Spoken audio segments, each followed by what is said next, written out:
Bueno, listo, pues arrancamos. Pues buenos días a todos y todas. Bienvenidos, bienvenidas a la mesa de nuevas formas de enseñar derecho. Mi nombre es Sergio Anzola, soy coordinador de investigación en el SEAT y pues estoy muy contento de moderar esta mesa donde veo algunas caras conocidas, otras nuevas. Nos acompaña Andrea Parra, José Pablo Abreu, Tania Luna y Martín Sigal, que son personas que creemos que por su perfil pues nos pueden aportar mucho a esta discusión, a este tema de, pues, de cómo podemos innovar en la enseñanza del derecho, que tal vez ha sido una pregunta que siempre ha estado ahí flotando, que siempre hemos tratado de hacer esfuerzos, pero que obviamente con lo de la pandemia y saltar al Zoom, pues nos asaltó a todos y todas y hemos estado haciendo malabares de cómo dar una buena clase en un entorno que no conocíamos. Entonces, pues creemos que esta pregunta es muy relevante. Siempre la hacíamos en las anteriores ediciones del Congreso, pero creemos que ahorita es particularmente relevante. Entonces, antes de empezar con las preguntas, obviamente quiero contarles un poquito de los perfiles de las personas que nos acompañan hoy. Eh, Empiezo con Andrea Parra. Andrea Parra es abogada, activista legal feminista y tallerista experiencial. Obtuvo el título en Derecho de la Universidad de los Andes en Bogotá y tiene una maestría en Derecho de Boston University. Actualmente es consultora independiente con diferentes entidades y organizaciones de derechos humanos y sus áreas de experticia son las intersecciones entre discapacidad, género, migración y violencias estructurales e institucionales. Y Andrea ha sido traductora de diferentes libros sobre justicia social y ha realizado talleres en diferentes países. Andrea, súper bienvenida. Me alegra mucho verte y pues mil gracias por acompañarnos. Igual, Sergio, un gusto, gracias por la invitación. Eh, Nos acompaña también José Pablo Abreu. José Pablo es licenciado en Derecho por la Universidad Marista de Mérida, es maestro en Filosofía y Políticas Públicas por el London School of Economics y es doctor en Derecho por la Universidad Complutense de Madrid. José Pablo se desempeña como profesor de Derecho Constitucional, Derechos Humanos, Derecho Parlamentario y Derecho Electoral en distintas universidades. También ha sido asesor parlamentario y funcionario judicial y en la actualidad es miembro del Sistema Nacional de Investigadores en el nivel 1 y director regional del Departamento de Derecho en la Escuela de Ciencias Sociales y Gobierno del Tecnológico de Monterrey en la Ciudad de México. José Pablo, bienvenido. Muchas gracias por estar acá con nosotros. Muy buenos días, Sergio. Buenos días a todas, a todos. Un gusto acompañarles. Gracias. Y ahora paso al perfil de Martín Sigal. Martín es abogado por la Universidad de Buenos Aires, tiene un LLM de la Universidad de Columbia y fue acreedor de la beca Fulbright. Es director del Centro de Derechos Humanos de la Facultad de Derecho de la Universidad de Buenos Aires, cofundador y miembro de la Asociación Civil por la Igualdad y la Justicia y excodirector de dicha entidad del periodo 2003 a 2013. Martín, además, es miembro del Consejo Asesor de Amnistía Internacional de Argentina y coordinador de la Clínica Jurídica de Derechos Humanos del Centro de Derechos Humanos de la Facultad de Derecho de la Universidad de Buenos Aires. Martín, súper bienvenido. Muchas gracias y buenos días a todos y a todas. Gracias por la invitación. Y por último, nos acompaña Tania Luna Blanco. Tania es doctora en Derecho de la Universidad de los Andes, es abogada y magíster en Derecho con énfasis en investigación. Su trabajo se enfoca en el derecho público, la historia del derecho, el acceso a la justicia y la educación jurídica. Actualmente se desempeña como profesora de tiempo completo del Departamento de Derecho Público de la Pontificia Universidad Javeriana en Bogotá y como líder de la línea de investigación en constitucionalismo, paz y memoria del Grupo de Estudios de Derecho Público de la misma universidad. En la Universidad de los Andes coordinó clínicas de investigación en Derecho de Interés Público y enseñó durante más de una década, siendo reconocida con la distinción de la decanatura por su contribución a la enseñanza del derecho desde el consultorio jurídico. También fue nominada por el alumnado al Premio Uniandino a la Innovación Docente y también ha dirigido consultorías con entidades públicas y privadas y ha sido asesora para temas de paz de la Corte Constitucional y la Presidencia de la República. Tania, súper bienvenida, me alegra mucho verte. Muchísimas gracias. A mí también me alegra verlo, me alegra estar acá con todos ustedes y bueno, empezar esta discusión. Bueno, buenísimo. Entonces nosotros ya habíamos compartido con ustedes algunas preguntas detonadoras que van a guiar la discusión. La idea es ir cubriéndolas, yo les voy asignando la palabra, si alguien quiere intervenir, adelante con hacerlo. Y al final vamos a dejar 20-25 minutos para preguntas del público, que pues los invitamos a que las vayan haciendo en el chat. Juan Diego Nava del SEAD nos va a apoyar pasándonos esas preguntas acá al chat de Zoom. Entonces, pues, sin más preámbulos, pasemos a la primera pregunta que les compartimos, que es, ¿qué rasgos deben tener los programas de estudio de la licenciatura en Derecho en México o en general, digamos, que busquen tres cosas: ser sólidos académicamente, innovadores educativamente y vinculados a los retos socioprofesionales de las personas que estudian Derecho? Pues así al azar, Martín, ¿te parece si arrancamos contigo? Cómo no, muchas gracias por la palabra. Es una pregunta muy compleja y muy amplia. Diciendo que somos 4, voy a aprovechar para tomar una parte de la respuesta, supongo que después la iremos complementando. A mí lo que me disparó la pregunta es la necesidad de pensar sobre cuáles son los asuntos que tenemos hoy como desafíos en nuestra educación jurídica en las facultades de Derecho. Voy a hablar de mi experiencia en Argentina y en mi facultad. Creo que en algunas facultades de la región se replican los problemas, pero no pretendo ser en esto universalista. Básicamente, yo identifico algunos males que arrastramos hace mucho tiempo y que atentan contra este tipo de educación. Uno de ellos, y para mí el central, es el formalismo. La idea de esta concepción formalista del derecho, la idea de que el derecho es un ente aislado del contexto sociopolítico en el cual se inserta, la idea de que hay una dogmática científica y apolítica que nos ofrece postulados que nos permiten conocer lo que es el derecho privado o el derecho comercial o el derecho público o lo que fuera, me parece que es el gran rival a vencer para pensar en transformar nuestra educación jurídica en la región. Otro asunto derivado de este, que tiene que ver más con una concepción pedagógica, que es la idea de transmitir contenidos que deben ser aprendidos y memorizados por los estudiantes. Ya sean leyes o fallos, nuestros intentos de innovación pasan en lugar de enseñar los códigos, a enseñar jurisprudencia. Pero el problema es exactamente el mismo. Estamos cambiando el tipo de contenido que estamos aprendiendo y estamos privándonos de desarrollar el pensamiento crítico que nos permita comprender qué hay detrás de esos contenidos, ¿no? Cómo se llega a esa jurisprudencia, cómo se construyen esas leyes, cuáles son los postulados políticos filosóficos que están subyacentes. Todo eso queda fuera cuando lo que nos enseñan es el resultado final de un proceso súper complejo, extendido en el tiempo y mediado por la política y la discusión política. Y una tercera dimensión es la poca correlación entre el modo y el contenido que enseñamos y lo que exige la profesión en cualquier ámbito en que la querramos desarrollar. Si queremos ser abogados o abogadas de estudios jurídicos, necesitamos saber lidiar con problemas complejos. Y cuando aprendemos esto, cómo leer un fallo, no estamos entendiendo todo lo que pasó durante el proceso, las decisiones trágicas que tiene que tomar el abogado o la abogada para avanzar en el pleito, los obstáculos, el caos fáctico que tiene por detrás cualquier caso. Cuando uno trabaja con alumnos en clínicas jurídicas, se da cuenta de que frente al caos de los hechos, los estudiantes sucumben, porque nunca pueden encuadrar los hechos en un caso perfecto. Entonces, la importancia de que los estudiantes y las estudiantes puedan entender que su potencia narrativa va a ser la diferencia entre un buen y un mal caso, y no tener los hechos abajo de un microscopio en estado perfecto para ser contados a un juez. Lo mismo quienes investigan. Aprendemos a leer papers y trabajos, pero no aprendemos cuáles son los obstáculos que tenemos que enfrentar en la investigación, o las decisiones, o cómo tener un alcance de nuestro objeto de estudio que sea trabajable.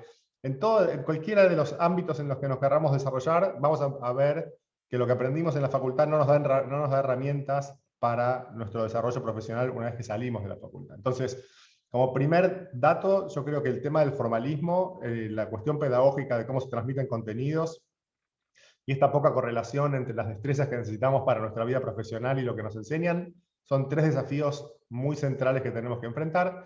Y sumado a eso, y un tema más meta, es la poca inclusividad que hay en nuestras casas de estudio. cómo ciertos espacios están copados por docentes que son históricos, que son popes intocables, que bajan una voz de autoridad indiscutible, cómo los paneles cuando hay congresos están llenos de varones y con muy poca representatividad de mujeres, como en todos los ámbitos de nuestras facultades se va replicando también un modelo que se va fortaleciendo o refortaleciendo con esta concepción formalista de la educación, y sobre todo con la privación del desarrollo de una mirada crítica por parte de los estudiantes. Entonces, pensar qué debería tener una carrera, una casa de estudios para que cumpla estos requisitos que vos, Sergio, planteabas, para mí tiene que ver con la respuesta a estas preguntas, que no quiero expandirme sobre eso para no quitar tiempo a los demás participantes del panel, pero creo que tenemos que pensar con qué herramientas podemos atacar estos problemas que para mí son centrales. Perfecto, Martín. Muchas gracias por ese listado de problemas en los que deberíamos enfocarnos. Andrea, ¿te parece si seguimos contigo? Listo, gracias, Sergio. Y gracias, Martín, por arar el terreno y sentar las bases de esta conversación. Creo que muy acertadamente. Un poco para dar un contexto como de dónde surge para mí esta pregunta, es primero mi experiencia como estudiante de Derecho fue bastante sufrida y era sentarse justamente en esas clases bien formalistas con las que no me relacionaba muy claramente y que igual tenían una cantidad de exigencias y, digamos, yo tenía claro que yo quería trabajar en temas de derechos humanos desde muy joven y me salvaron las clases como de teoría, pero sentarse en derecho comercial o en lo que fuera era como imposible. Y la ironía de todo es que lo otro era que litigar era una mala palabra. Era como ser litigante era una mala palabra. Y hoy en día, pues yo he sido litigante por más de 20 años y ese ha sido como, mi trabajo ha sido en la representación directa de personas y clientes que están en situaciones de discriminación.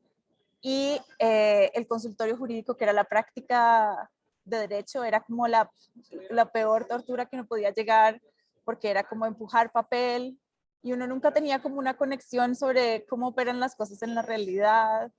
Y después cuando me volví docente y afortunadamente tuve el gran regalo de ser profesora clínica por varios años en la Universidad de los Andes y dar clases sobre litigio en derecho de interés público, empezar a conectar estas cosas me llevó a mí en el 2011 a realmente sumirme en el tema de metodología experiencial de aprendizaje, que era cómo pensar, cómo aprenden las personas, porque saben este dicho que hay mucha gente enseñando, pero poca gente aprendiendo. Y entonces, ¿qué es lo que significa que una persona incorpora conocimiento, una persona adulta incorpora conocimiento y qué significa que lo hace de una manera experiencial? ¿Qué significa que lo que ocurre en la realidad transforma quién soy yo como persona y cómo concibo el mundo y cómo empiezo a verlo? Entonces, tener la experiencia de docencia clínica y además, me hizo pensar además que yo no puedo dar una clase de derechos humanos replicando jerarquías de poder en el aula y digamos, profundizando el clasismo de los estudiantes que llevan casos, ¿no? Entonces, la metodología misma tiene que reflejar la posición política que uno tiene en el mundo. Y eso es un poco lo que me lleva a estudiar más educación popular y educación experiencial para aplicarlo a las aulas de derecho, que es un poco pensado. Lo otro es que cuando los estudiantes llegaban al trabajo clínico, me chocaba mucho con todos los mensajes sobre lo que es valorado en la enseñanza jurídica, ¿no? Entonces recuerdo mucho un estudiante que siempre fue tratado como si fuera el vago de la clase o no muy inteligente y no había sacado muy buenas notas en todas las clases específicas que había tenido. Y en la clínica floreció, era increíble con sus clientes, las personas confiaban en él de una manera clarísima y como encontró su fortaleza y fue muy bello ver la forma en que empezó a creer en sí mismo como abogado.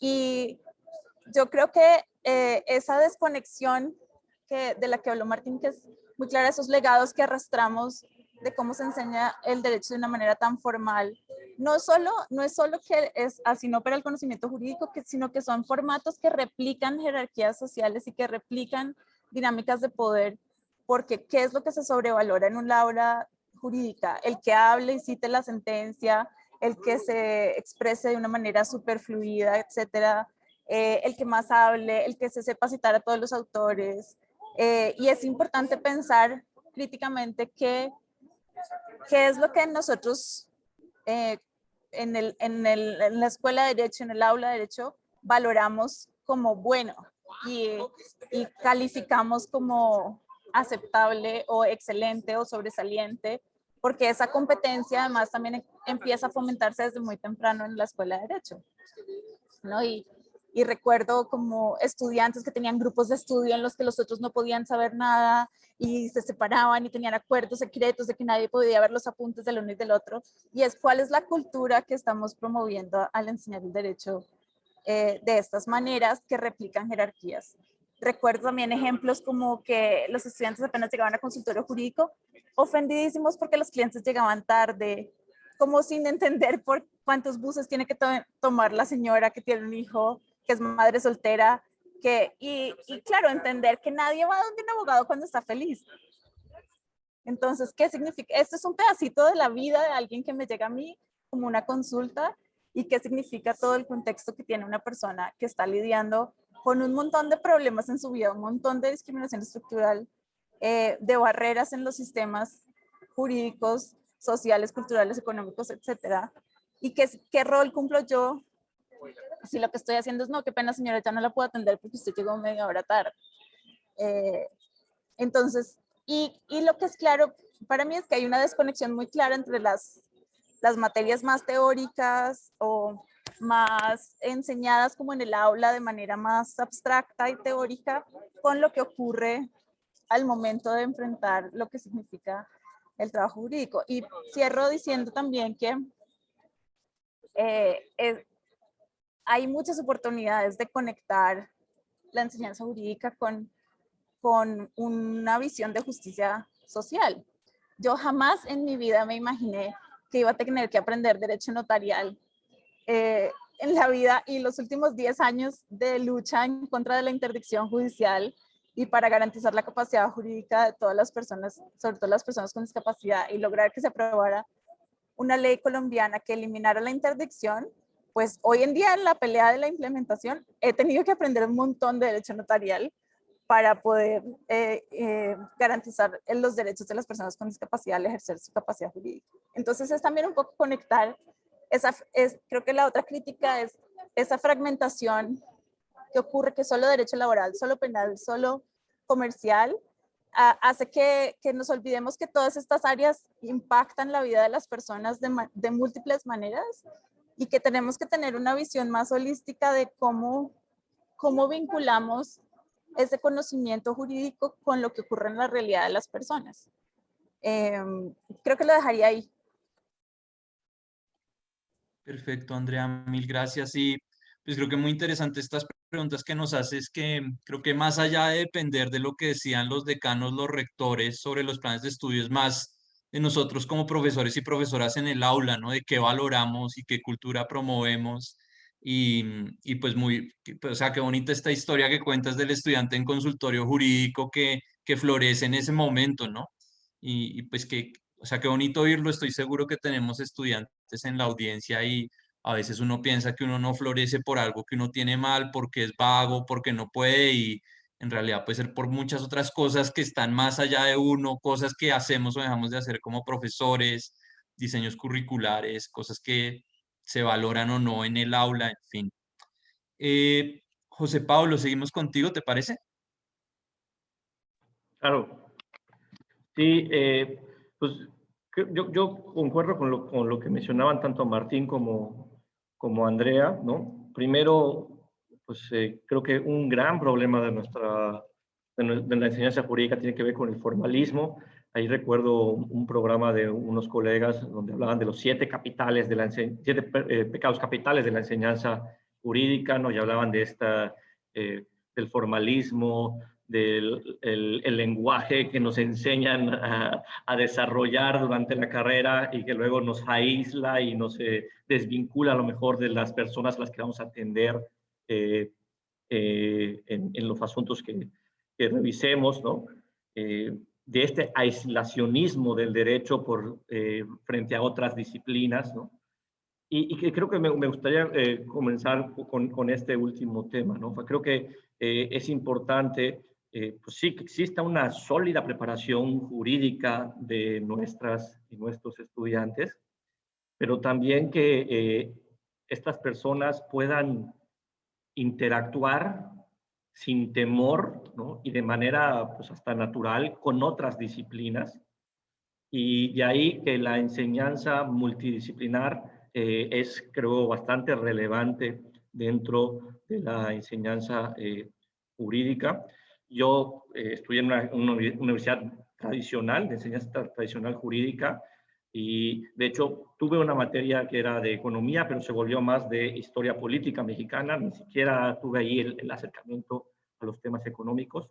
Y ya en la vida profesional, pues sí, debo reconocer que tengo ahí ciertos handicaps que me dejan incómodo, ¿no? Al momento de tener que revisar pues, números, fórmulas, o tener que aproximarse a programación. Escucho a mis ex estudiantes de ciencia política hablar de R y yo pues no termino de entender qué es R, ¿no? Entonces creo que hay una parte pues, que se vuelve urgente atender, que es la multidisciplina en la enseñanza jurídica. Y respecto a estos formalismos en el cómo enseñar, pues también me tocó como a ustedes, pues la o el profesor que era la vaca sagrada, que llegaba a clase, tú anotabas y no cuestionabas, sino repetías lo que te enseñaban, ¿no? Y creo que pues ahora tenemos distintas metodologías para invertir un poco los roles o cambiar el juego dentro del aula. Tenemos además un requerimiento generacional. Las nuevas generaciones, al menos en México, no se sienten cómodas con estas estructuras jerárquicas en la universidad y buscan más un diálogo horizontal con profesoras y profesores. Y tenemos también herramientas que podemos utilizar para pues una mejor interacción con esta nueva generación y aprovechando además los cambios que se han dado, hablando específicamente de herramientas tecnológicas que pueden pues enriquecer la dinámica del curso, la interacción con estudiantes, aprovechar de una mejor manera el tiempo en el aula y destinar otros momentos fuera del aula, momentos únicos. Creo que además pues en la enseñanza jurídica también hay pues una necesidad de ir fortaleciendo las competencias más allá del conocimiento, ¿no? Creo que el mercado laboral, las personas que vamos a atender, nos demandan este tipo de competencias disciplinares, pero también transversales. Hablaba Andrea hace un momento de pues, cómo él y las estudiantes se desesperaban ante la llegada tardía de una persona a la clínica, ¿no? Pues, es importante tener esta inteligencia emocional y social, ¿no? Para poder interactuar con las personas a las que atendemos. Y de ahí también un último punto que me gustaría mencionar, ¿no? Es importante que la enseñanza jurídica, además del desarrollo de competencias disciplinares transversales de adquirir conocimientos y aprender a utilizar las nuevas herramientas que tenemos, es muy importante pues, que las personas a las que preparamos no se olviden del rol social que tiene la profesión jurídica, ¿no? y el derecho como herramienta, ¿no? Vamos a atender problemas sociales, vamos a representar derechos de las personas, ¿no? Vamos a impactar en su dinámica familiar, en el patrimonio que tienen, y pues no podemos a tener un ejercicio mecánico de aprendizaje y de desempeño profesional. Tenemos que ser muy sensibles a los contextos y realidades que busca resolver el derecho y que nos tocará atender como profesionistas, y ahí también pues la relevancia de que exista un tema deontológico, un tema ético en la formación jurídica que sensibilice, ¿no? Nos convertías previamente, Sergio, al arranque, pues como el tema de la ética jurídica, pues pareciera un poco difuminado a veces en las discusiones de enseñanza jurídica, ¿no? Y es importante incluirlo y atenderlo dentro del aula también, para que nuestras y nuestros estudiantes pues sean profesionistas, investigadoras, docentes, responsables, sensibles a lo que está ocurriendo en nuestra comunidad y en el mundo. Muchas gracias, José Pablo. Y me parece muy importante lo que mencionas de la interdisciplinariedad, que es un tema que ha salido a lo largo del Congreso y de los congresos pasados también, pero parece ser uno de esos temas que lo mencionamos, pero nunca pasa nada.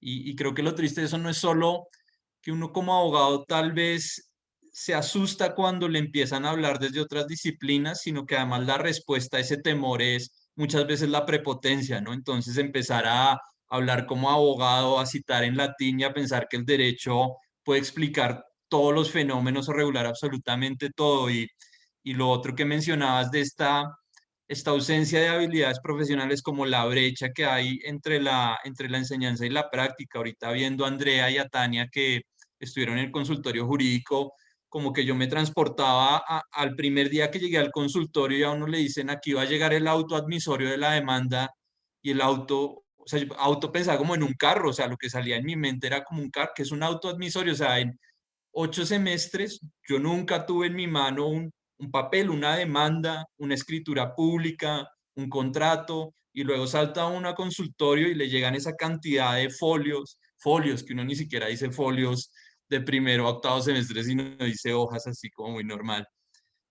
Tania, vamos contigo. Muchas gracias. A mí siempre me gustan estos espacios porque como que descansa el alma, ¿no? Como que uno carga esto durante mucho tiempo y entonces se encuentra con gente así extraña como uno que también piensa en esto y como que descansa el alma.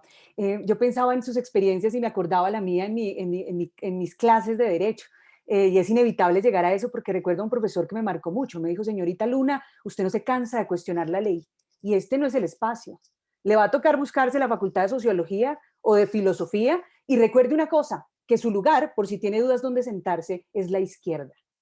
Yo nunca me olvido de esto porque además fue tremendo manifiesto y me quedé como con mejor dicho, la enseñanza que yo no podía cuestionar el derecho, que las facultades de derecho no eran para eso. Y ahí nació para mí, en muchos lugares más, una obsesión como por pensarme quién era el enemigo teórico y después tropezando en la literatura con el formalismo jurídico, creo que el gran esfuerzo tenía que ver con desempacar qué significaba eso, desempacar el formalismo para poder conocerlo y para poder entender sus dinámicas. Y frente a esa misma pregunta tan interesante, yo me imaginaba por lo menos 3 movidas, ¿no? Por lo menos en las facultades de Derecho, pasar de esta visión del derecho dado al derecho construido. Es decir, el derecho no es ese objeto que nosotros vamos transmitiendo desde tiempos coloniales y es uno mismo que se mueve en todas las facultades de derecho, sino que lo estamos construyendo al interior de las facultades de derecho. Es decir, y acá yo quisiera defender esta idea de cómo no es lo mismo ser un abogado de una universidad que de otra. ¿Y cuál es el concepto de derecho que se está moviendo en esa universidad? ¿O cuál es el concepto de derecho que están trayendo también los profesores a clase desde sus distintas visiones teóricas, políticas y éticas? Y entonces yo creo que pasar a esto como un objeto construido tiene que ver con decirle a nuestros profesores y a nuestros estudiantes que también se deben comprometer con la construcción de ese objeto, ¿no? Que no hay dónde huir, ellos también están participando en esa construcción, Pensaba también en hacer una movida también para entender el derecho no solo por dentro del derecho, sino por fuera del derecho, desafiando ese miedo a trabajar en zonas de frontera. Y mi experiencia es un poco la interdisciplinariedad entendida como hipocresía, ¿no? Como un llamado permanente, como una muletilla retórica en nuestros programas, en nuestras facultades, en nuestros pensum. Acá no somos abogados de ley, Acá somos los abogados que les gusta la literatura, que les gusta el arte. Además, esto se confunde con el estereotipo. A mí me gusta mucho leer a Sergio cuando escribe sobre estas cosas, este imaginario de lo que debe ser un abogado. Y evidentemente un abogado está lleno de referentes de cultura. Pero en últimas, la interdisciplinariedad nos asusta. Y hemos creído ciegamente en los compartimientos estancos del derecho. Es que el derecho público no se junta con el privado. Perdóneme, yo soy juspublicista, no jusprivatista. Y entonces cuando llegamos a la vida, pues la vida nos sorprende, Andrea, porque el derecho notarial es lo que nos toca, ¿cierto? O relacionarnos con la arquitectura, las infracciones urbanísticas, la ordenación geográfica del espacio, el mundo arquitectónico, la salud, mejor dicho, hay un montón de elementos que nos retan y yo creo que salir entonces del derecho implica conversar con las otras disciplinas, pero tomarnos en serio esas conversaciones y abrir en nuestras aulas a otros conocimientos. Y yo cerraría con una tercera idea y es trabajar con la vida real, ¿no? Y yo estoy un poco cansada de ver en ocasiones cómo la vida real es eso que nos te dan las facultades de derecho o que llega al final en los consultorios jurídicos y en las clínicas jurídicas. Y a mí me extraña pensar que en las clases tenemos que inventarnos casos ficticios, el señor X y la señora Y. Yo tenía un profesor que trabajaba, profesor de penal, que trabajaba con los mismos delincuentes de siempre, delincuentes imaginarios. Les ponía solo tanga, piernas lindas y labios ardientes. Y eran unos delincuentes que cometían crímenes toda la carrera, ¿no? Y uno tenía que descifrar qué crímenes cometían.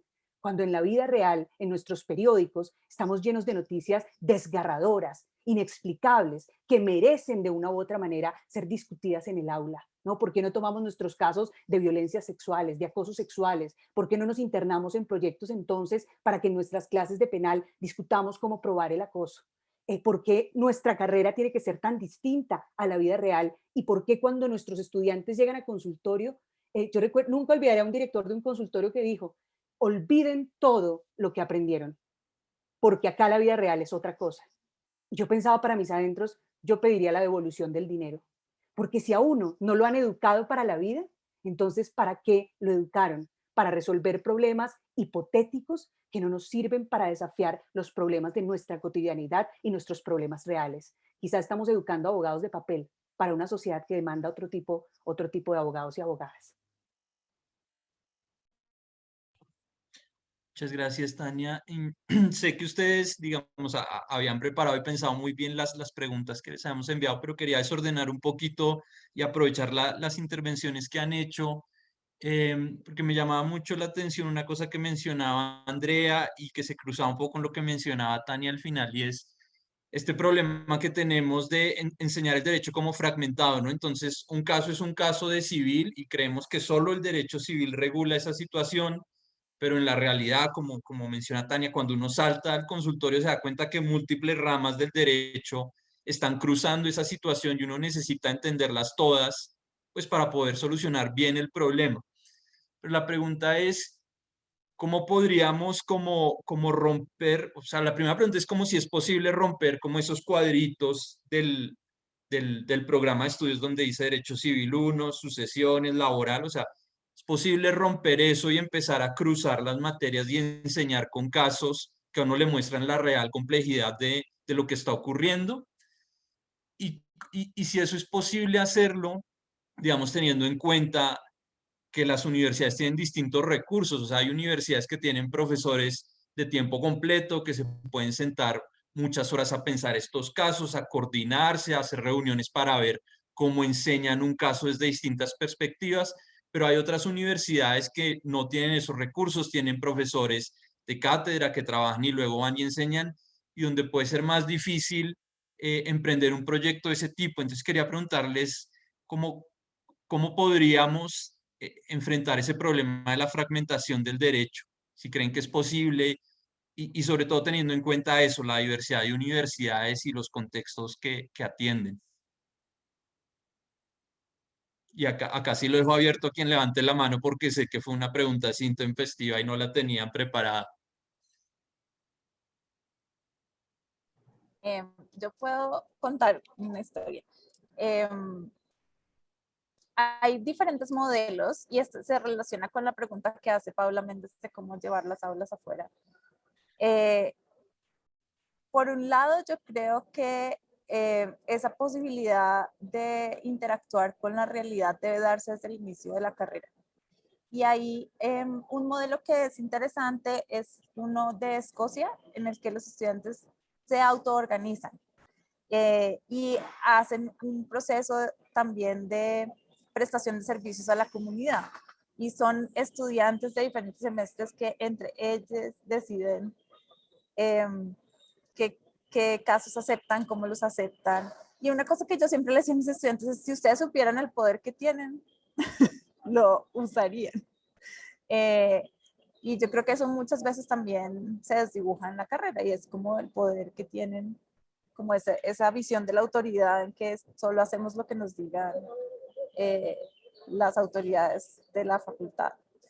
Y yo creo que esa es una forma de empezar a mezclar cosas, porque también yo creo que los estudiantes deben tener la oportunidad de profundizar en las cosas que les interesan. Y a pesar de que, digamos, quienes estamos acá, estamos sentados a la izquierda del salón, como dice Tania, creo que el derecho también es una herramienta de opresión y ha sido utilizado así. Y eso no lo podemos negar, digamos, como que el derecho también se utiliza para crear esas jerarquías sociales. Y hay personas a las que les interesa que eso se mantenga así. Entonces uno también tiene que tener una conciencia como de qué forma de usar el derecho quiere tener en la vida. Y eso plantea esas conversaciones. O sea, yo creo que les, incluso, y esto también va a esa situación que dice Sergio, que en muchos casos la situación de profesores y profesoras es precarizada, son muchas facultades que tienen profesores de cátedra por hora, y yo creo que, pero los estudiantes sí que tienen la capacidad de empujar a la facultad para que opere de esta manera mucho más cruzada.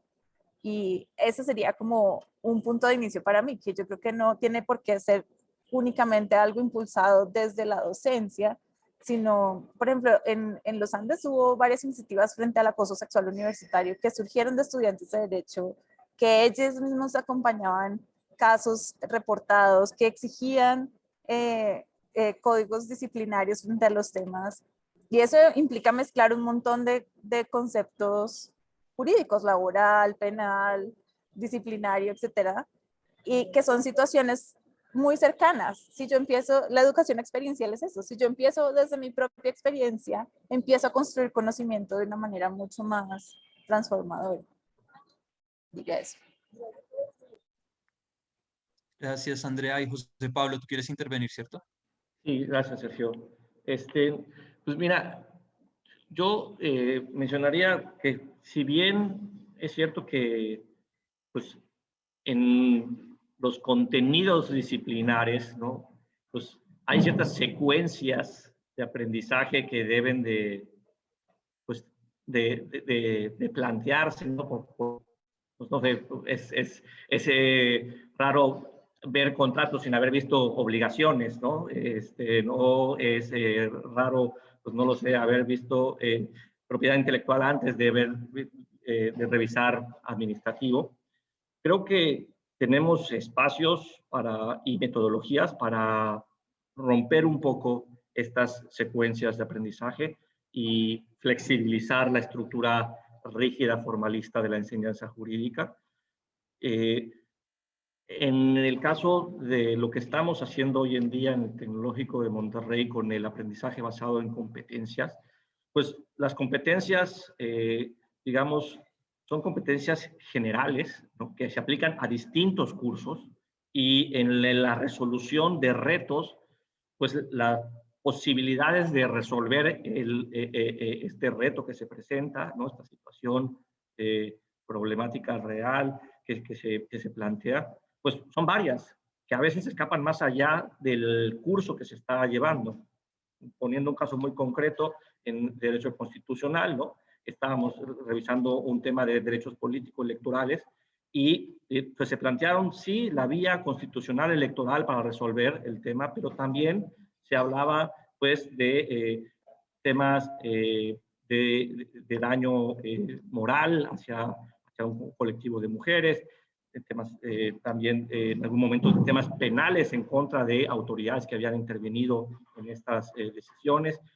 Y en el curso, yo no soy penalista ni civilista, pues nos tocaba identificar que efectivamente esa era una vía de resolución, ¿no? Reconducir al curso de constitucional para cumplir con los objetivos del curso, pero no apagar el imaginativo, creatividad de las y los estudiantes al momento de resolver, y más bien redirigir hacia otras profesoras o profesores que podían enriquecer esas inquietudes de las y los estudiantes.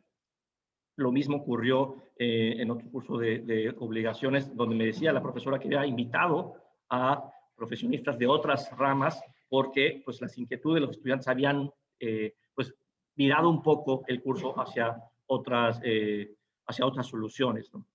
Y por otro lado, también platicábamos hace un momento, Tania, Andrea, sobre las clínicas jurídicas, y en donde las clínicas jurídicas, pues, lo que hacen es, pues, darles un remojón fuerte de realidad a las y los estudiantes, ¿no? Y tener que, pues, ir avanzando a lo mejor en el conocimiento de otras áreas que no han llegado en su plan de estudio, para poder atender, comprender, ¿no? La problemática que se le está planteando. No se espera, como cuando hay algún pasante igual en algún despacho, pues que el estudiante ya sepa resolver todas las cuestiones, pero sí se van aproximando a otras disciplinas o otros cursos o materias del plan de estudios que todavía no alcanzan, ¿no? Entonces, creo que las prácticas profesionales, las clínicas jurídicas, son esta manera de, a lo mejor, flexibilizar la rigidez del plan de estudios, y el modelo de aprendizaje basado para el desarrollo de competencias también genera esta flexibilidad, ¿no? Y obliga, además, a las y los docentes pues, a impulsar la inquietud de los y las estudiantes hacia otras soluciones legales, posibles y relevantes. Mil gracias, José Pablo. Martín, tú quieres intervenir, ¿cierto? Sí, por favor, muchas gracias. Bueno, algo han dicho ya Andrés y José Pablo. Yo creo que por lo menos en Argentina, la práctica profesional o las clínicas jurídicas suelen aparecer en la última parte de la carrera, si no en el último año. Es casi como un check que hay que cumplir para decir que hay práctica profesional en la carrera. Pero esto genera muchos problemas. Primero porque los estudiantes ya llegan al último año con una especie de perfil más o menos desarrollado durante la carrera, con lo cual quienes no sabían que se podía trabajar así la abogacía probablemente nunca lo lleguen a descubrir. Están ansiosos ya y ansiosas por conseguir sus primeros trabajos, con lo cual tampoco es un momento de tanta permeabilidad como al inicio de la carrera. Y además han estudiado todas las materias previas sin tener el prisma del trabajo real y práctico, con lo cual también se han perdido de mucho enriquecimiento en esas cursadas previas que han tenido. Entonces, creo que es fundamental que el trabajo clínico y práctico comience desde el inicio de la carrera. A mí me pasa que trabajo con estudiantes cuando llegan a la clínica, y una de las cuestiones de las que se jactan los estudiantes es de su odio hacia el derecho comercial. Y eso los une como estudiantes que aman los derechos humanos. Y uno les dice, pero escúchame, ¿cómo vas a hacer un caso de responsabilidad empresaria si no tenés idea de cómo funciona el derecho comercial, si no sabes cómo se obliga a una persona jurídica, si no sabes... Pero hasta que no lo ven en funcionamiento y no ven el limitante que eso supone para el trabajo de interés público, no hay forma que lo puedan entender. Entonces, el dato de que las prácticas y las clínicas deberían acompañar toda la carrera me parece fundamental y obvio. Nota a pie de página, soy consciente de que tiene un problema de costos, eso muy grande para las facultades, y es un tema que podemos discutir después. Y el segundo tema que quería plantear, y esto lo fui descubriendo a través de la experiencia con el Centro de Derechos Humanos, es el valor que tiene la generación de espacios que estén por fuera de las cursadas y de las aulas de las materias. Muchas veces la limitación de tener que cumplir un programa de materias que son muy robustas en contenidos y en clases que duran un cuatrimestre hace que se puedan tratar muy superficialmente los temas, y hace que sea muy difícil la interacción entre estudiantes y docentes que le permitan al docente transmitir su propia experiencia de vida, su propia experiencia personal, sus propias vivencias en el trabajo como abogado o abogada. Nosotros estamos trabajando, no es para hacer una publicidad, sino para contar esta experiencia, que es con un programa de mentorías en derechos humanos, donde lo que hacemos es hacer que las personas que han tenido un cierto recorrido en el mundo de los derechos humanos se sienten a conversar con los estudiantes y las estudiantes acerca de su recorrido, pero no desde su saber y sus contenidos, sino desde las experiencias que vivieron, el rol que tuvo el azar en su desarrollo profesional, cómo ciertas decisiones marcaron sus carreras, cómo ciertos problemas fueron limitantes para su crecimiento, etcétera, etcétera. Y eso hace que los estudiantes también vean que hay algo más allá de aprender las materias y los contenidos que es fundamental para ir trazando su recorrido y su carrera, y que también vean a partir de estas experiencias de vida cómo hay un blend, una mezcla de factores que hacen a la construcción de determinada carrera y a la forma en que el derecho tiene que ser, o puede ser utilizado. Entonces, creo que es interesante pensar qué ámbitos por fuera de las aulas pueden contribuir a que los estudiantes interactúen entre sí y sobre todo puedan llevar adelante proyectos donde tengan un rol más agencial, donde puedan ser dueños de algún proyecto, dueñas de algún proyecto. Si uno hace un proyecto de investigación o un grupo de lectura, donde no hay un docente, sino que hay un grupo de estudiantes leyendo un libro y comentándolo, eso ya transforma también la potencia de esos estudiantes. Si uno hace un concurso para que los estudiantes presenten un proyecto de incidencia y lo lleven a cabo, eso transforma el empoderamiento y que sienten. Entonces, todos los ámbitos que por fuera de las aulas, donde se puedan ofrecer posibilidades de desarrollo y de agencialidad a los y las estudiantes, creo que también son transformadores y pueden complementar a las clínicas y las prácticas profesionales. Mil gracias, Martín. ¿Les parece si vamos con Tania y luego con Andrea? Gracias. Yo también tenía como dos elementos para tener en cuenta. Normalmente los profesores repiten que las líneas son artificiales, que la vida es compleja, que los estudiantes van a llegar a una vida compleja. Pues realmente cuando uno va, digamos, a las facultades de Derecho vale la pena preguntarse también por el currículo oculto. Por eso que los profesores no están diciendo, que las directivas no están diciendo, pero que la facultad está diciendo a gritos. Entonces, al mismo tiempo que decimos que la vida es compleja, que estas áreas se van a encontrar, pues lo que ellos ven son profesores separados, el departamento de un lado, el otro departamento del otro, profesores que no se encuentran. Entonces, por ejemplo, si hay que diseñar un examen de carrera, durante un semestre tiene la batuta los privatistas, otro los publicistas, otro el derecho laboral, incluso es geográfico. Cuando uno va a una facultad y acá están las oficinas de un lado y estas oficinas del otro y el consultorio jurídico por allá, digamos, el espacio también nos dice mucho sobre la realidad de algo. Y yo quisiera entonces como pensarnos en esa separación, lógicamente quizá con una alternativa que creo que tiene que ver con la evaluación, con cómo los escenarios de evaluación pueden, por lo menos inicialmente, empezar a ayudarnos a encontrar esos espacios donde podamos dialogar con otros. Entonces, ¿qué pasa si un examen de carrera tiene que ser realizado por dos departamentos distintos de derecho? ¿Cierto? Si tiene que ser diseñado desde dos departamentos distintos de derecho. ¿Qué pasa si el examen sobre derecho penal incluye el dilema ético o sobre comercial incluye también un dilema ético y los estudiantes tropiezan entonces con esa necesidad también de enfrentarse, por ejemplo, a resolver un asunto ¿no? Complejo? ¿Qué pasa si ven a su profesor de derecho privado patrimonial trabajar con su profesor de derecho laboral en el diseño de un caso o en proyectos también de evaluación?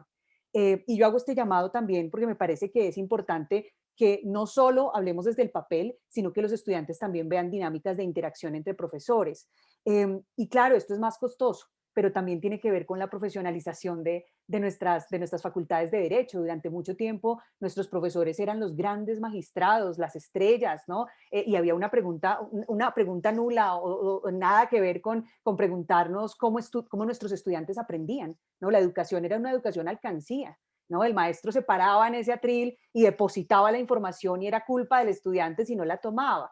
Y entonces, pues ahora tenemos que trabajar como profesores pensándonos realmente que esto merece tiempo, ¿no? Y que realmente responde una pregunta como sujetos diversos, con intereses diversos, con capacidades diversas, pues entonces aprenden de manera diversa y son educados desde la diversidad.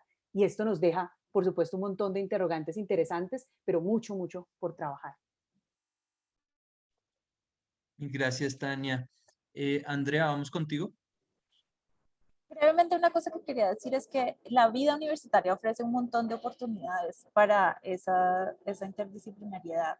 Y yo siempre apoyo que los estudiantes se vinculen un poco como a lo que tienen más cerca, porque también está como esta visión de otredad frente al mundo de parte de los estudiantes. Yo algún día voy a llegar al mundo y conocer lo que tiene.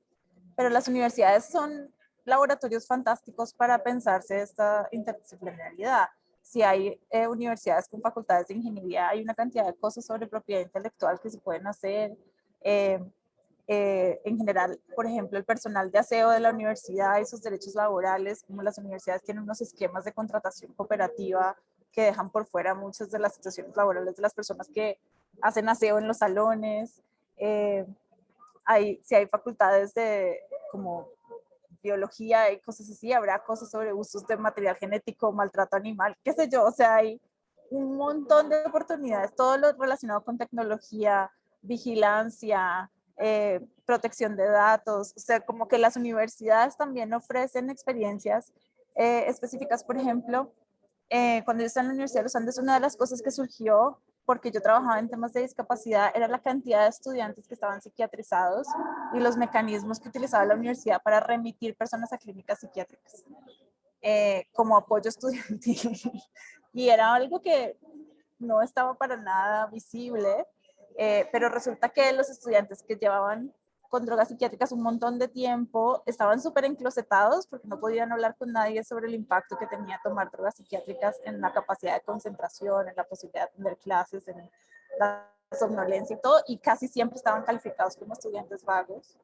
Pero también cuando buscaban apoyo psicológico de la universidad, entonces había remisiones directas a instituciones psiquiátricas. Entonces hay un montón de cosas que pasan en las universidades que tienen todo que ver con el derecho y que están directamente relacionadas con la experiencia de los estudiantes con padres homofóbicos que cometían violencias, estudiantes expulsados de su casa, estudiantes trans que iniciaban su tránsito en la vida universitaria, empleadas trans que no podían serlo en la universidad, casos de acoso sexual a personal de secretariado. O sea, hay un montón de oportunidades para que se piense el derecho de esta manera compleja que solo están presentes en la vida universitaria, ni siquiera hay que salir del campus para empezar a pensar de estas maneras cruzadas. El componente de género, cuántas decanas hay en las universidades, no sé, como incluso nosotros ahora como todos los edificios de la universidad tenían nombres de hombres, entonces desde arquitectura también se puede pensar en cómo, qué son todas estas, y creo que una de las oportunidades bonitas es que la vida universitaria que tienen los estudiantes ofrece muchas oportunidades de co-creación y de diálogo entre pares. Y creo que eso profundiza el aprendizaje frente a esta vida compleja que algún día le va a llegar a un estudiante de derecho según esa visión más clásica. Perfecto, mil gracias, Andrea. Ahora sí vamos con una de las preguntas que teníamos pensadas desde antes y es la segunda pregunta, que es ¿qué metodologías innovadoras consideran más exitosas para la enseñanza del derecho? Y yo acá pues, simplemente la reformularía como en su experiencia personal, en los cursos que han impartido, ¿qué metodología o qué actividad muy concreta ustedes recuerdan que dicen, esto que hice fue muy bueno, los estudiantes aprendieron mucho, se entusiasmaron, yo lo disfruté? Si podrían como contarnos alguna anécdota, un recuerdo de esos que tengan de una actividad que ustedes digan, esto funcionó muy bien. Y acá sí como estas eran ya pensadas, acá sí puedo asignar. José Pablo, ¿te animas?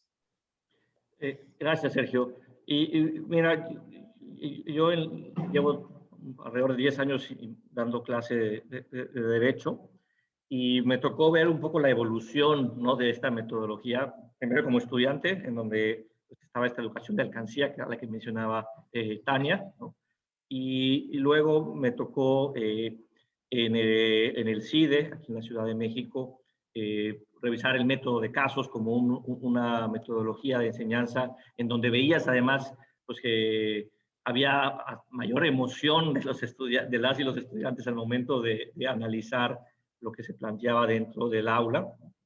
Y ahora que estamos en el Tecnológico de Monterrey, comenzando con este modelo de enseñanza basado en retos, acabo de impartir un curso de Derechos Humanos en donde las y los estudiantes pues, tenían que atender pues un supuesto de comunidades indígenas que eran violentadas.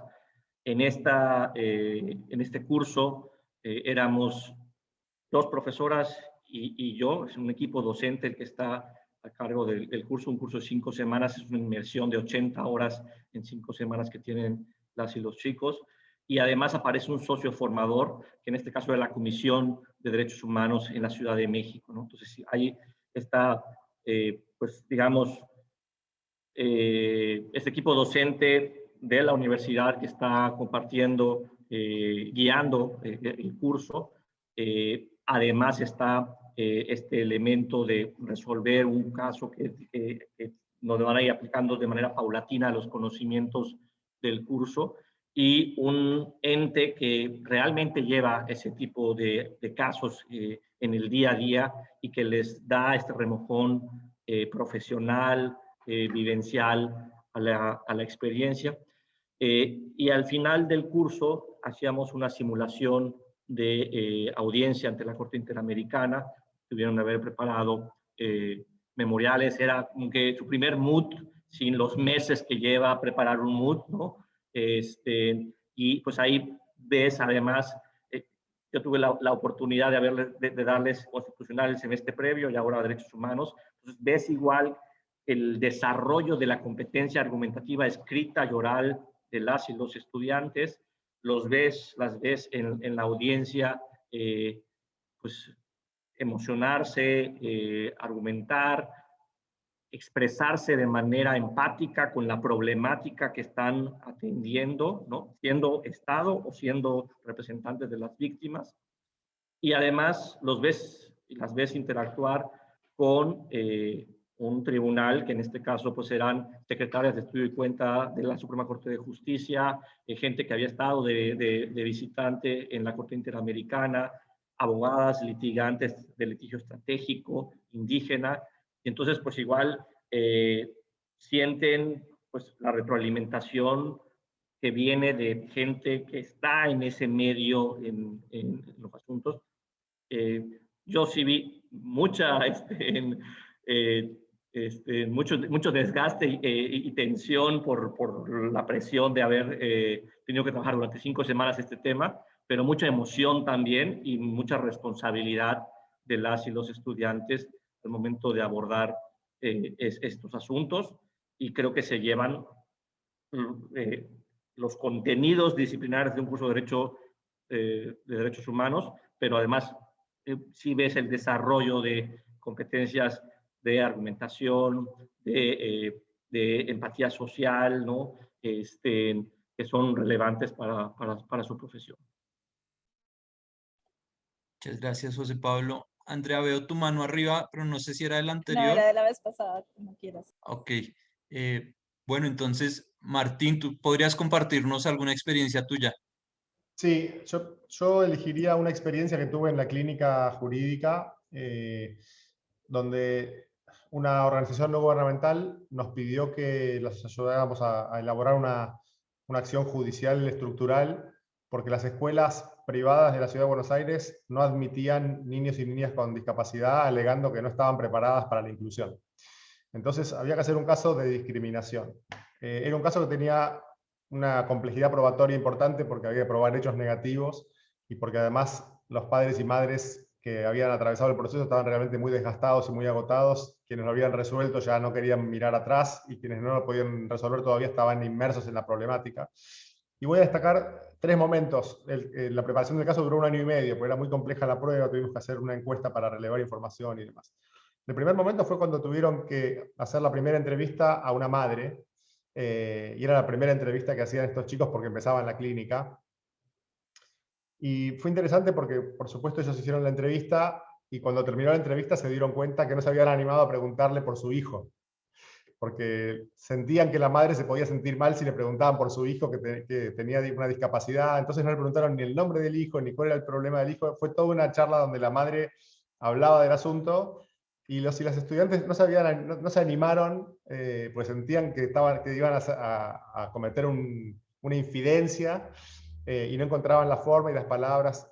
Y la sensación que tuvieron ellos cuando se dieron cuenta de lo que significaba esa omisión en esa entrevista y todo lo que les faltaba a esa conversación, y cuando repasaron eso, se sintieron tan profundamente afectados, que es algo que algunos de ellos todavía los veo y se acuerdan de esa conversación post-entrevista.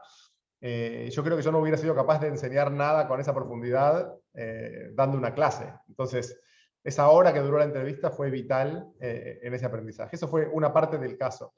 Otra parte era que una de las cosas que habían descubierto y que ellos sentían que les convertía en ganadores del caso, era que en la ciudad, cuando los padres y madres iban a quejarse por la situación, los derivaban a ciertas escuelas, y que entonces había una lista de escuelas que incluían, y que esa lista estaba en manos del gobierno de la ciudad. Entonces era claro que cuando presentáramos el caso íbamos a pedir la lista, y con eso teníamos la evidencia de que si el gobierno decía que las escuelas que excluían eran ciertas escuelas, por exclusión las demás no incluían. Y avanzamos un año con eso, y yo cada vez que pedía la lista era así: la tenemos que ir a buscar, la tenemos que ir a buscar porque queda lejos. Por supuesto, teníamos toda la demanda lista, una demanda de 50 páginas hermosamente escrita por ellos y ellas. Y entonces era, bueno, hay que ir a buscar la lista porque la prueba está basada en esa lista. Por supuesto, cuando fueron a buscar la lista no existía. Era simplemente una referencia verbal que hacían algunas personas, y todo lo que ellos creyeron durante un año que sostenía su caso, cuando fueron a concretarlo, no existía, con lo cual todo el caso tambaleaba. Pero para ellos era mucho más importante escribir una demanda que pareciera un tratado de derecho constitucional y derechos humanos, que ir a buscar el papelito, tomándose un colectivo para ir a buscar el papelito a la oficina pública, ¿no? Entonces, el glamour de una actividad y de la otra era tan diferente que todos preferían escribir horas y horas que ir a buscar el papelito. Entonces, cuando llegó el momento de ir a buscar el papelito, que ya era el día previo a presentar la demanda, también se dieron cuenta de lo que significa el trabajo de la abogacía, más allá de las disquisiciones teóricas y del gran trabajo de escritorio y demás. Entonces ahí fue otro momento de revelación que para mí fue realmente muy potente. Y el tercer momento fue el momento en que presentamos la demanda y obtuvimos una medida cautelar, y la sensación de logro que tuvieron esos estudiantes que habían trabajado un año y medio en el caso, reuniéndose los fines de semana y trabajando con la mística que produce trabajar en un caso cuando es el primer caso que uno va a hacer en su vida y cuando siente que va a tener un impacto en la vida real y demás.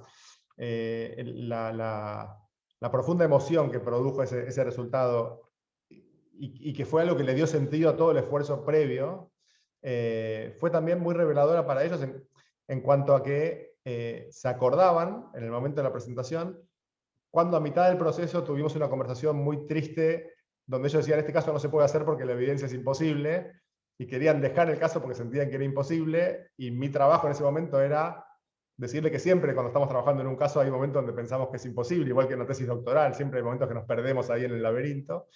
Y ellos cuando llegaron al buen puerto, se acordaban de lo cerca que estuvieron de abandonar la carrera a mitad de camino.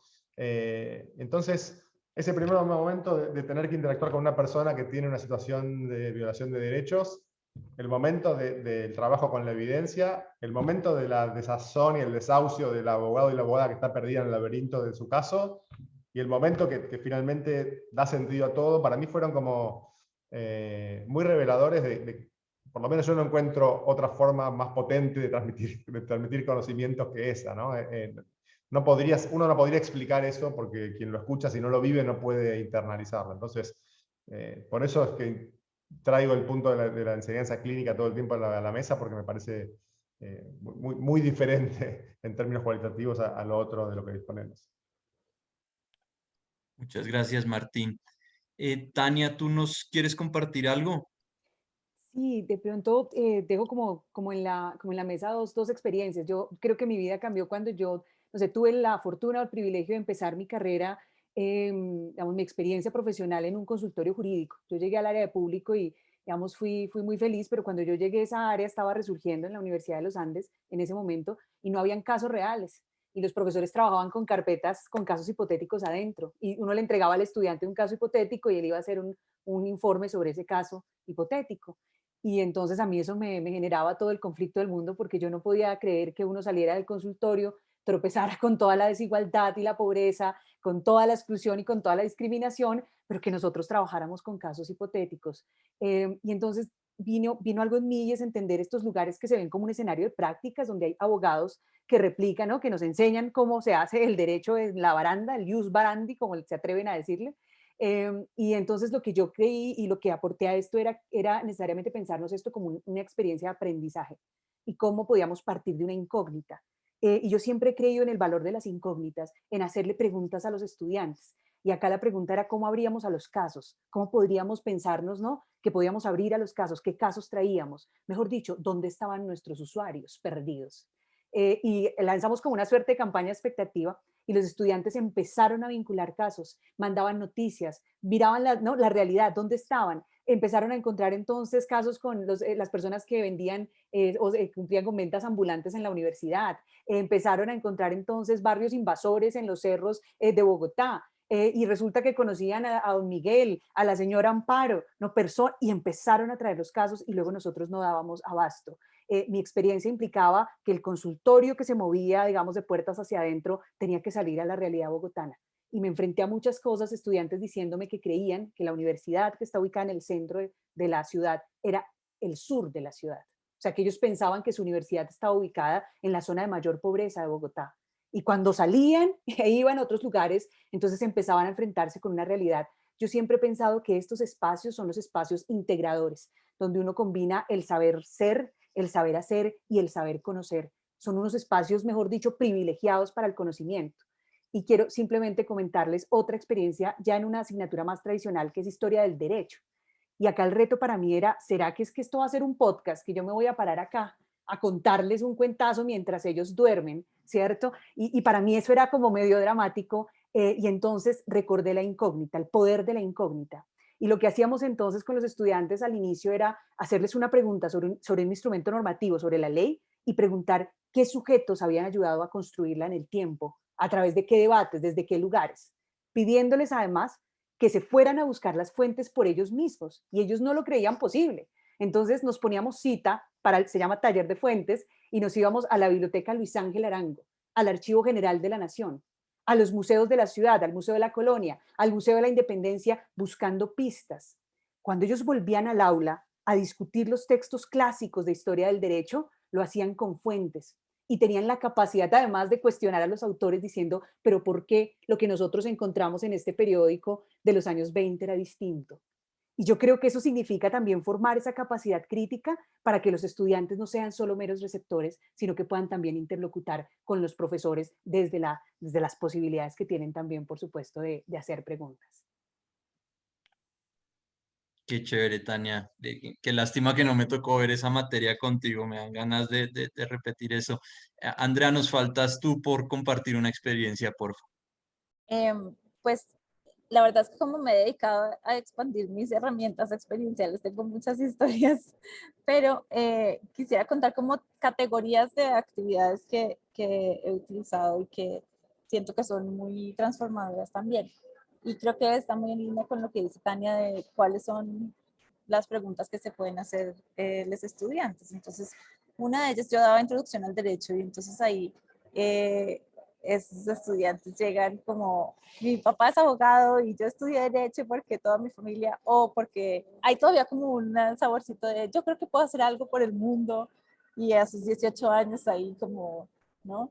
Y una de las actividades que hago de diferentes maneras, y también quería decir que el reto de la pandemia ha traído también la forma de pensar experiencialmente en espacios virtuales, que no es imposible, como muchas personas piensan que uno se conecta a un Zoom y tiene que escuchar a alguien 2 horas hablar.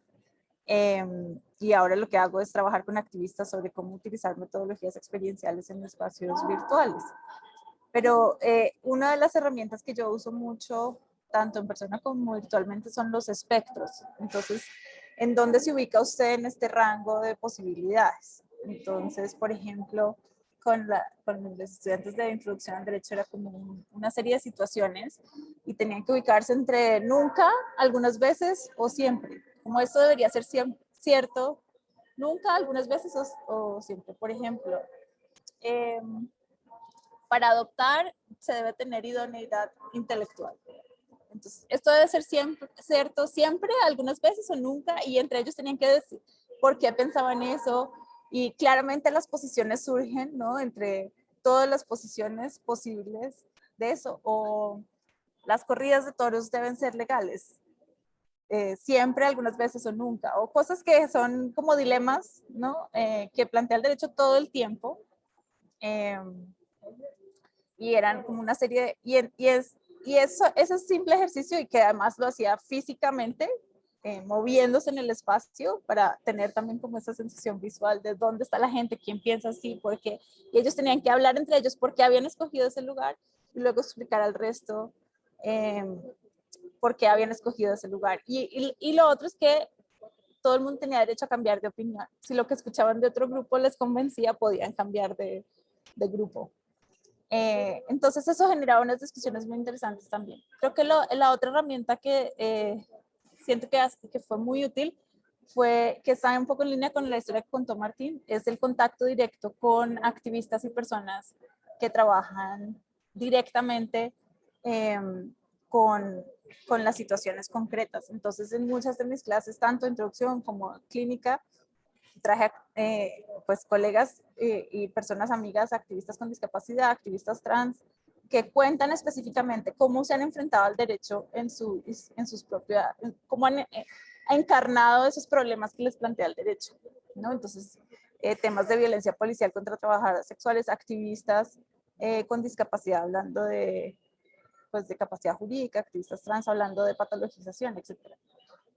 Y ponerle una cara y nombre y apellido a las situaciones, como dijo Tania, ayuda muchísimo. Y había otra cosa que decir, se me acaba de creo que lo otro también era basarse sobre, pues, como en estas preguntas sobre sobre el propio lugar de privilegio. Ya me acordé. En la clínica, una de las cosas que hacíamos era que por los grupos que llevaban casos, nosotros teníamos una sesión semanal de 3 horas. Y cada sesión había una de las parejas que llevaba casos, que escogía un tema relacionado con los casos que estaba llevando, que quería enseñarle al resto. Y había unas condiciones específicas, que era, no podían usar PowerPoint y no podían hablar durante todo el tiempo. Tenían que pensar en formas de interactuar con las personas, con los estudiantes, para que aprendieran y porque querían que aprendieran eso, que era un tema que derivaba de los casos que llevaban. Entonces, por ejemplo, si era un caso de educación inclusiva, podían escoger algún aspecto específico relacionado, pero yo no les decía qué tema tenían que hacer, y ellos escogían qué creían que era útil para el resto aprender. Entonces también había como un espacio en el que, como de co-construcción de conocimiento.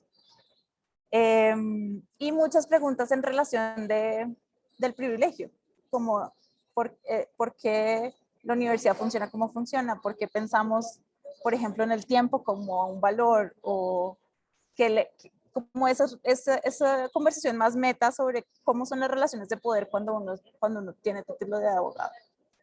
Y también se enfrentaban a las situaciones de poder de que los trataban como simples estudiantes y no les creían nada de lo que decían. Entonces también tener esas conversaciones sobre cuál es el lugar del que estoy hablando y desde el que estoy actuando me parecía muy efectivo. Y yo creo que una de las mejores recompensas que tengo hoy en día es que varias de las personas que estudiaron conmigo hoy se dedican a esos temas desde lugares institucionales y desde lugares políticos, y me cuentan, imagínate que logré que un proyecto de ley dijera tal cosa, no sé qué. Entonces, esas son como las mejores trayectorias y recompensas de la docencia. Y chévere, buenísimo. Pues muy inspiradoras las anécdotas o experiencias que nos cuentan, y pues nos llevamos mil ideas para implementarlas en nuestras clases. Son bueno, nos quedan como 25, como 15 minutos, perdón, y tenemos que terminar muy en tiempo. Entonces, si les parece bien, lo que voy a hacer es, voy a leer las preguntas que nos han llegado del público y luego ustedes responden la que quieran responder, y quiero sumar una pregunta mía, que la responden las personas que quieran, y voy a hacer primero la mía. Pues digamos, innovar también da miedo, y da miedo como profesor y da miedo como estudiante. Entonces les cuento puntualmente, cuando yo llegué a estudiar Derecho, pues estudié Derecho honestamente porque era malo en matemáticas y era bueno leyendo, y pensé que eso iba pues a hacer que fuera un buen abogado. Esa era como mi idea.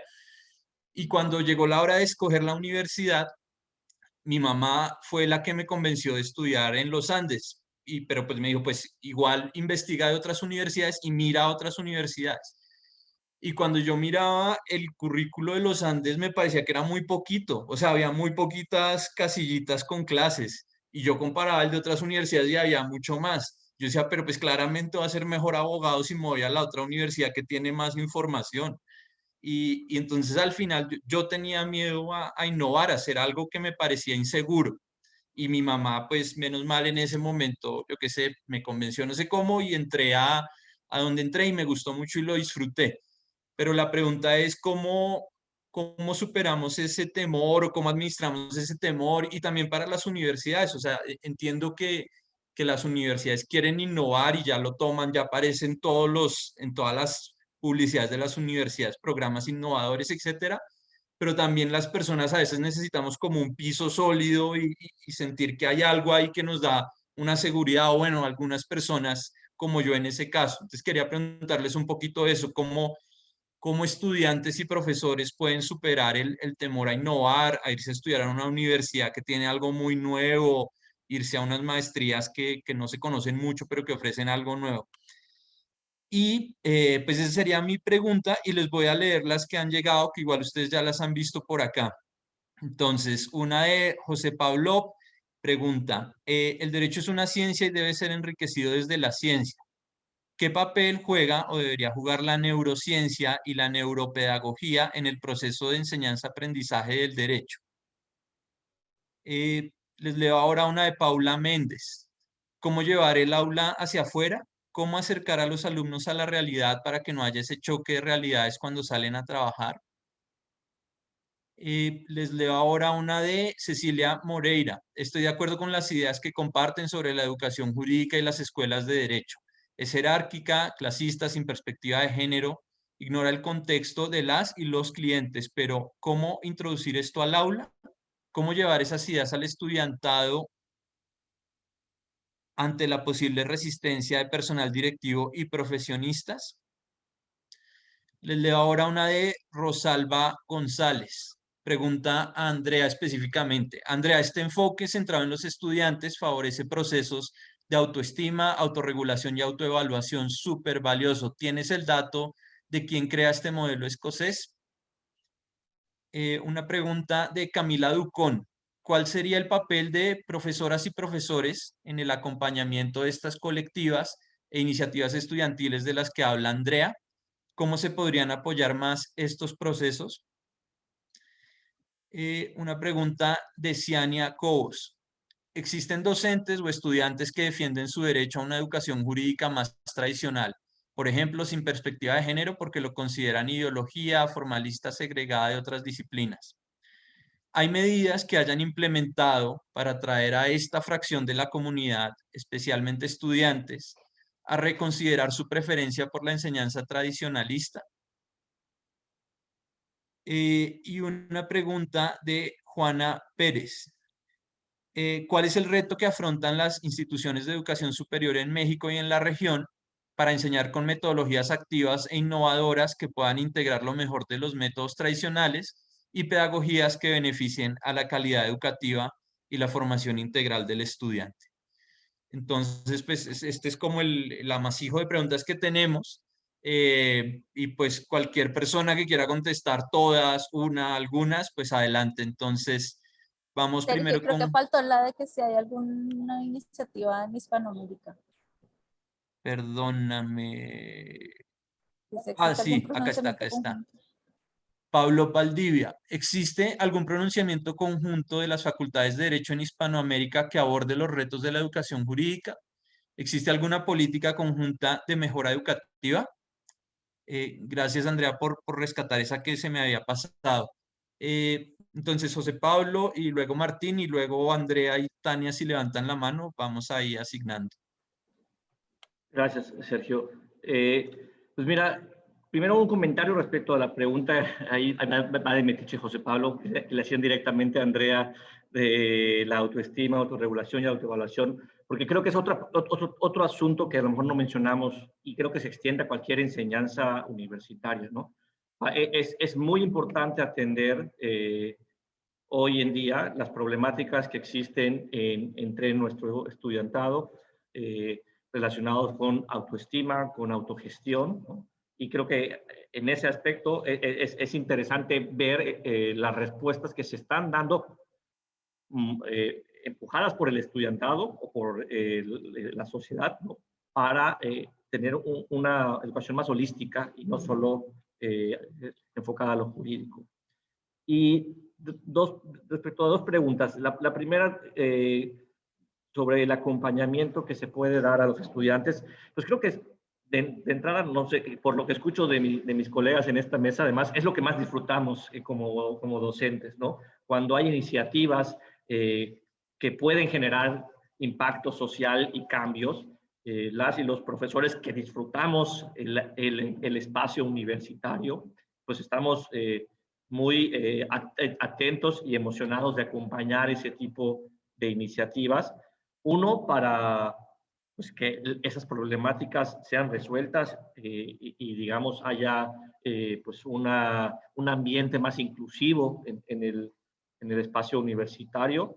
Y dos, también para poder acompañarlas de manera responsable, ¿no? Y poder alertar a lo mejor a algunos sesgos o también algunas lagunas que esas iniciativas pueden tener y que podrían obstaculizar que avanzaran y poder ayudarles a que avancen.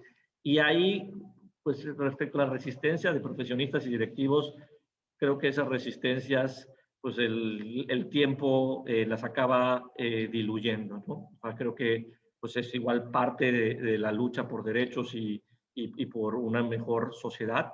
Pues digamos que es una batalla cultural que tenemos que no podemos soltar, ¿no? Y que tendríamos que estar ahí atendiendo pese a las resistencias que se opongan. Y finalmente algo rápido respecto a la educación tradicional.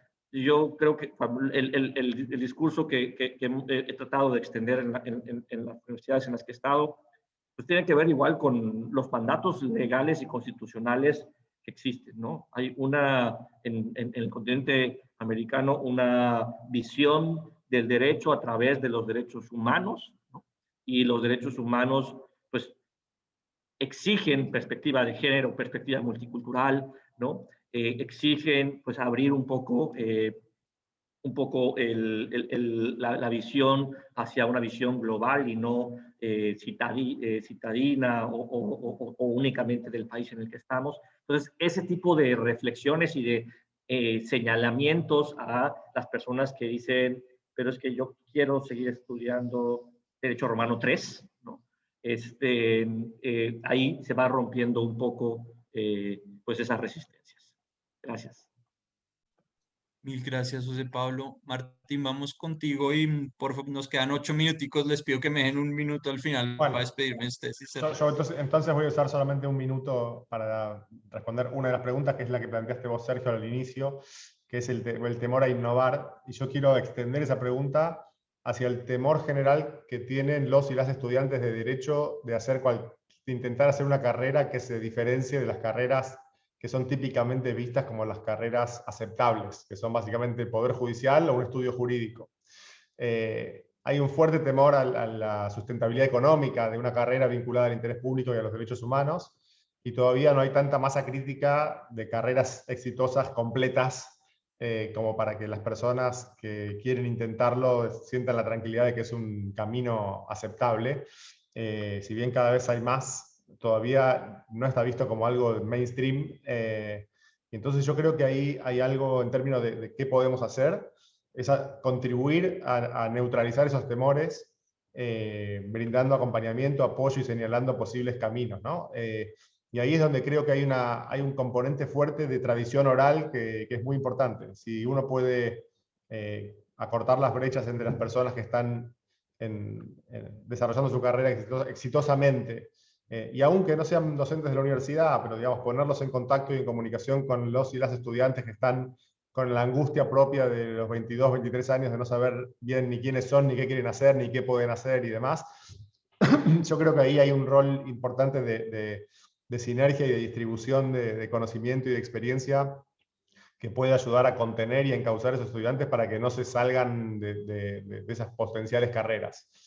Y comparto con Andrea que el mejor orgullo que uno puede sentir es cuando ve que esas personas terminan animándose a asumir cierto tipo de trabajo y después se van construyendo sus carreras en ese ámbito, pero que si no hubiera habido una determinada contención durante la carrera, eso no hubiera ocurrido, probablemente hubiera sido otro el camino. Entonces, ahí creo que hay una forma de neutralizar miedos donde uno puede contribuir en el rol docente.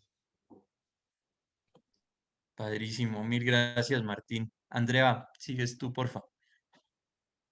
Gracias. Diego me está haciendo el favor de compartir en el chat algunos de los recursos para quien preguntó sobre el modelo escocés. Es Donald Nicholson, el profesor, escribe mucho también sobre ética jurídica y que fue quien inició este tema por falta de plata con estudiantes que ellos mismos manejaran el tema de representación legal. Y hay varios modelos también que, por ejemplo, un caso en lugar del reemplaza el examen en la clase del tema que es y demás. Bueno, lo otro es que hay también para hacer la cuña frente a la pregunta del miedo a la innovación. Pues un recurso que les ofrezco es los talleres que damos en Training for Change justamente sobre cómo utilizar metodologías virtuales de manera experiencial y varias personas docentes los han tomado y pues puede darles ideas, digamos como que nadie se tiene que inventar la rueda para fortalecer sus habilidades, sobre todo en estos espacios virtuales que a veces uno los siente como tan impersonales y rígidos y etcétera. Entonces es un recurso también, y también les compartí un artículo de Dean Spade que se llama Para quienes están considerando estudiar derecho, que me parece que es desde el punto de partida muy bueno entender cómo el derecho perpetúa ciertas desigualdades o ha sido utilizado para ello. Yo creo que varias quedaron un poco respondidas, pero sí creo que el tema de...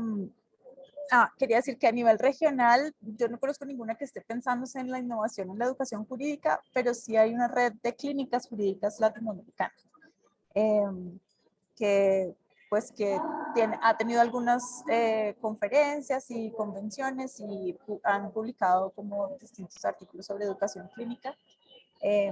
Pero no conozco ninguna iniciativa que se esté pensando el tema de innovación en la educación jurídica. Hay universidades que han hecho procesos muy juiciosos como de replantearse los pensums y demás que se podrían mirar. Y creo que el tema de qué se hace con las personas que quieren educación tradicional, yo creo que un poco ahí va esa pregunta, ¿no? Como, ¿por qué lo quieren? ¿Qué es lo que quieren? ¿De dónde sale como esa visión de para quererlo, etcétera? Y eso, diría eso nomás. Perfecto, Tania, adelante.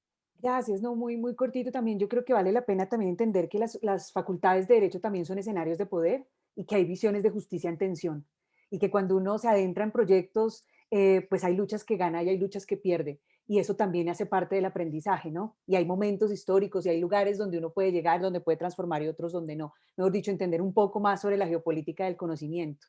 Y en ese mismo punto, también de la mano de todas las preguntas, cuando uno aborda, por ejemplo, el programa tradicional, cómo entonces dialogar con el canon, ¿sí? Porque también es interesante ver cómo el estudiante luego dice, oiga, no aprendí, no puedo entender esa realidad de la que hablan en la otra universidad. ¿Cómo mantengo el canon o cómo puedo lograr transformar el canon a objetivos de aprendizaje y a una educación no centrada en contenidos? ¿Cómo puedo transformar esos objetivos a llegar a objetivos de aprendizaje? Y de la mano de eso yo tampoco creo en uniformar las facultades y crear una especie de globos donde todos pensamos igual, sino que yo también abrazaría la diversidad, porque y yo les deseo que tengan profesores distintos, con metodologías distintas, con creencias distintas, es aprender desde la diversidad. Y acá creo mucho más en el poder de los bancos de experiencias, en el poder de las experiencias que empiezan a ser replicadoras y en los estudiantes que exigen a sus profesores algo porque ya recibieron algo y no quieren que su educación, no, exigen cada vez más en su proceso de formación y entienden que son protagonistas que se deben comprometer con su proceso de formación. Cada vez replican esto y las universidades como que les queda el reto de empezar a escuchar. Y quizá el miedo es eso, ¿no? Ese miedo a transformar es de una u otra manera el pensar que no podemos hacer las cosas distintas cuando lo que tenemos que estar es dispuestos a no a transformarlo todo, quizá a pensarnos cómo lo miramos de formas alternativas. Buenísimo, Tania, mil gracias. Pues nos sobraron 2 minutos al final. Martín, veo tu mano arriba, no sé si es nueva o estaba de antes. Estaba de antes. Bueno, pues nada, muchísimas gracias a todas y todos ustedes por participar en esta mesa. Personalmente la disfruté muchísimo, me llevó muchas ideas y como decía Tania al comienzo, como que estos momentos a uno como que lo llenan de vitalidad y de energía y de fe y dan muchas ganas de seguir en esto. Espero que las personas que nos estuvieron viendo también lo hayan disfrutado mucho y que nos hayamos llevado como grandes inspiraciones, pero también prácticas muy concretas como las que mencionaron en sus cursos que seguro pues tendrán un impacto en lo que hacemos todos los profesores y profesoras que estamos acá reunidos. Pues muchas gracias por la participación de nuevo. Invito a las personas que están viéndonos pues que sigan y pasen a las siguientes actividades que tenemos hoy durante el día. Y pues nada, un abrazo para todos y todas. Mil gracias. Gracias. Chao, gracias. Pues gracias por la invitación. Mucha suerte con el No, Muchas muchas gracias. gracias a ustedes por estar acá y sea pues puertas abiertas para todas y todos ustedes. Ojalá podamos vernos más seguido y pues pensar en proyectos y cosas que hacer. Muchas gracias. Mucho gusto, Martín, Tania, Andrea. Ay, un igualmente. placer. Bien verles. Ojalá podamos colaborar pronto en otros proyectos. Claro que sí. Un placer. Muchas gracias. Entonces, Muchas gracias, es gusto adiós. verte de nuevo. Chao, un abrazo.